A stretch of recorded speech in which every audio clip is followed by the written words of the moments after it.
If a hand grenade suddenly falls at your feet, what should you do to maximize your chances of survival?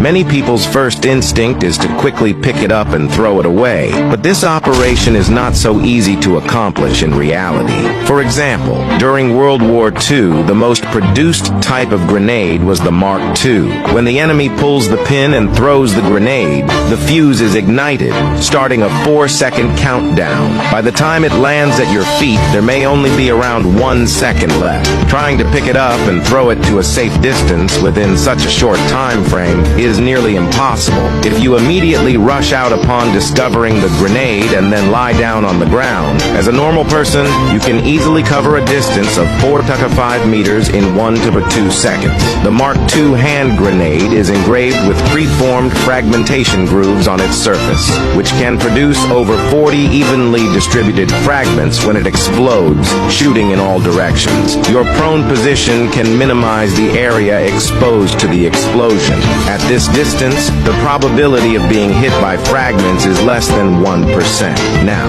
let's consider another scenario. If you are playing by the side of a pond and 2 grenades are thrown towards you, one rolling at your feet and the other landing in the water, what would you choose? Would you dash out and drop to the ground or leap left into the water? If you opt to dive in, the chance of being hit by shrapnel is nearly 0. This is because water's resistance is 800 times greater than that of air. Even a powerful AK-47 has an effective range of less than half a meter when firing underwater. Thus, the explosive fragments pose no threat to you in the water. Is diving in the best choice then? Not quite. Ignoring the shrapnel's impact, when a Mark II grenade detonates on land, the lethal range of the shock wave is only 1.5 meters. Because air is easily compressible, beyond this range, the pressure drops rapidly to below 517 kilopascals, making it difficult to cause fatal injuries to the human body.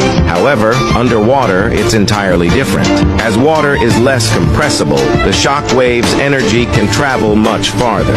Human organs contain a significant amount of air, akin to a balloon filled halfway with water and air. When the shock wave hits the balloon, the air inside gets compressed, causing irregular pressure that tears and distorts its surface. Clearly, your heart, liver, and lungs are far less elastic than a balloon.